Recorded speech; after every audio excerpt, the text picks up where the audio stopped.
اگر علاقه من به سریال های ترکی هستین و نمیدونین کدوم یکیش ارزش دیدن داره، من لیست بهترین سریال های ترکی رو براتون تهیه کردم که قبل از مرگ حتما باید ببینیشون. پس بی معطلی بریم خلاصشون رو بشنویم تا شما بتونیم بهتر انتخاب کنین. شماره 1، سریال پرآوازه کارا سفدا یا عشق سیاه با درخشش نسلیهان آتاگül و بوراک özçivit. کمال یک مهندس معدن سخت‌کوش از خانواده متوسط که با دختری نقاش و با استعداد از خانواده ثروتمند به نام نیهان آشنا میشه. با وجود اختلاف طبقاتی خانواده ها اونا عمیقاً عاشق هم میشن. اما نیهان طی اتفاقاتی مجبور میشه با امیر که یک تاجر قدرتمند با عقده‌های ذهنی عجیب هست ازدواج بکنه. امیر سال‌هاست عاشق نیهان بوده. در واقع نیهان به خاطر قتلی که برادر دوقلوش اوزان مرتکب میشه و امیر کمک میکنه تا این قضیه رو پنهان کنن، عشقش رو فدای برادرش میکنه و با امیر ازدواج میکنه. کمال دلشکسته و ناکام در عاشقی استانبول رو ترک میکنه و با تلاش به تاجر موفقی تبدیل میشه و 5 سال بعد دوباره به استانبول برمیگرده و باز هم با نیهان دیدار میکنه. این عشق قدیمی دوباره زنده میشه. عشق اونها در حالی شدت میگیره که تلاش میکنن حقیقت قتلی که 5 سال پیش برادر نیهان مرتکب شده رو کشف بکنن و توی این مسیر به ردی از امیر میرسن که گویا ماجرای قتل رو دستکاری کرده بوده. نیهان و کمال با موانع متعددی از جمله عقده‌های بی‌امان امیر و دخالت خواهر امیر یعنی آسو مواجه میشن. داستان عشق این دو جوان و فیلمبرداری زیبا و حرفه‌ای هر کسی رو مجذوب این سریال میکنه. با این حال طرح داستان در قسمت‌های بعدی به طرز عجیب و اغراق‌آمیزی پیچیده میشه و پایان به صورت تحمل ناپذیری غم‌انگیزه که حتما خودتون باید مشاهده بکنید. ولی هشدار میدم این سریال تا مدت‌ها تاثیر عاطفی موندگاری رو تو ذهن و قلبتون به جای میذاره. شماره 2، سریال فوق‌العاده عائله یا همون خانواده با هنرنمایی سرنای سارکایا و کوانش تاتلیتو. اصلا که هدو مسئول یک خانواده بزرگ اسم و رسمدار ولی مخوف در استانبوله، معمولا از قوانین سختگیرانه خانوادگی مادرش پیروی میکنه. مادر این خانواده از نظر روانی جوری عمل کرده که اصلا همیشه در اطاعت مادرشه.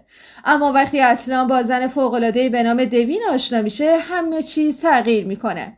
دوین در واقع روانشناس اصلان هست و برای ترمیم مشکلات روحی بهش کمک میکنه. در طول سریال این دوتا به هم نزدیک میشن و عاشق هم میشن. از طرفی دوین نمیتونه متوجه مشکلات خانواده اصلان نشه و سعی میکنه با دانش روانشناسی به اونها کمک بکنه. اما مادر اصلان سرسخت‌تر از این حرف هست و نمیخواد سلطه خودش رو بر خانواده از دست بده و برای ایجاد موانع در مسیر دوین همه کاری میکنه. دوین تو زندگی اصلان مثل یک معجزه است و همه مشکلات اصلان رو حل میکنه. اما آیا خود دوین میتونه با پسری مثل اصلان که پر از مشکلات خانوادگی و شخصیتی هست دووم بیاره؟ این سریال رو به شدت پیشنهاد میکنم.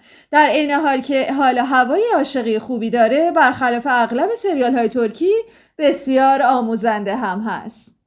سریال بعدی که حتی از 2 مورد اول هم رنکینگ بالاتری تو رده‌بندی IMDb داره، یکی از بهترین هاست. نقشای اول این سریال بر عهده کوانش تاتلیتو و توبا بیوکستون هست.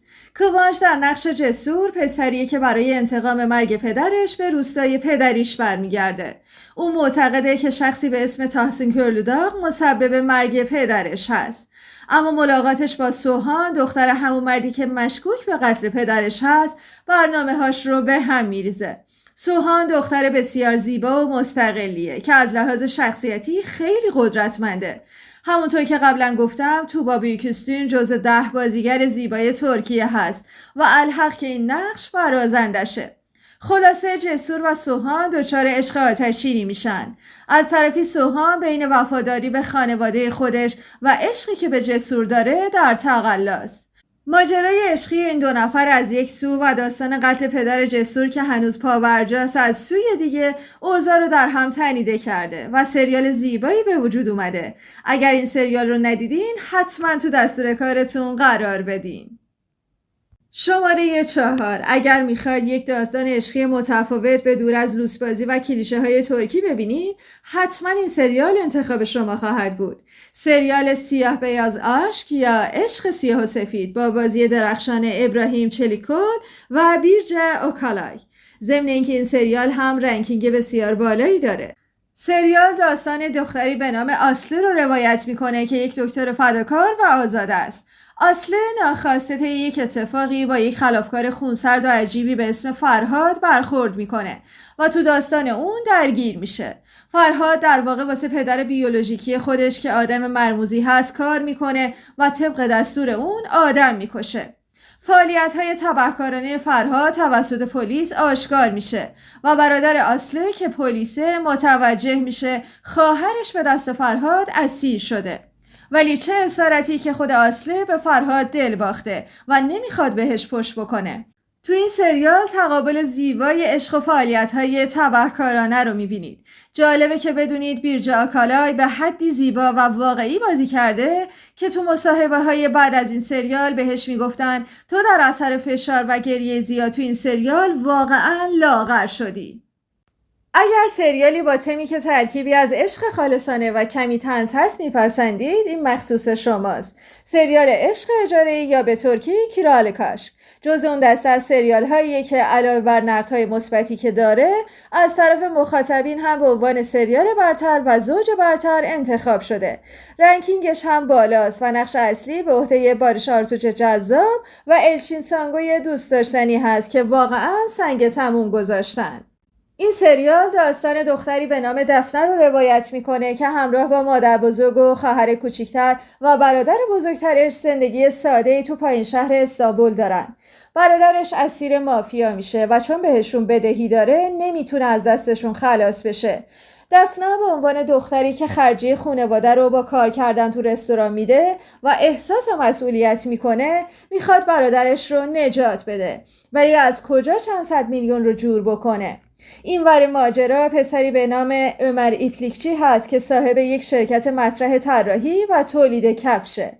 عمر اتفاقی تو رستورانی که دفنه گارسونه دیت آشنایی با کسی رو داره که نمیخوادش. پس به صورت نمایشی دفنه رو میبوسه تا از دست دختر قبلیه خلاص بشه. و اینجا زنموی عمر که پشت پرده تمام اتفاقات زندگی دفنه و عمر دست اونه وارد داستان میشه و پیشنهاد عجیبی به دفنه میده. پیشنهادی که زندگی دفنه رو به قبل و بعد از اون ماجرا تقسیم میکنه. خودتون ببینید و لذت ببرید. این سریال رو به همتون پیشنهاد میکنم. آخرین سریال پیشنهادی امشب ما سریال زمهری یا اونجوری که در ایران ترجمه شده زمستان سخت هست. یکی از سریال های درام ترکی با رنکینگ بالا هست که حتما باید ببینیدش. داستان عشقی بین دختری به نام فیروزه و پسری به نام آیاز رو روایت میکنه با نقش آفرینی آیچا آشنتوران که از زیباترین بازیگران ترکیه هست و آلپرن دویماز در نقش آیاز. این دو نفر که از خانواده های فقیر هستن عاشق همدیگه میشن، ولی طی چالش های آیاز برای محافظت از خانوادهش این عشق رو قربانی میکنه. بعد از 2 سال از جداییشون زمانی همدیگر رو ملاقات میکنن که فیروزه در پی اثبات بیگناهی پدرش طی یک حادثه ساخت و ساز هست و آیاز در طرف دیگه نقش مهمی توی این پرونده داره. این سریال ترکیب زیبایی از عشق و عدالت و فداکاری رو به نمایش درآورده. دیدنش رو به همتون پیشنهاد میکنم.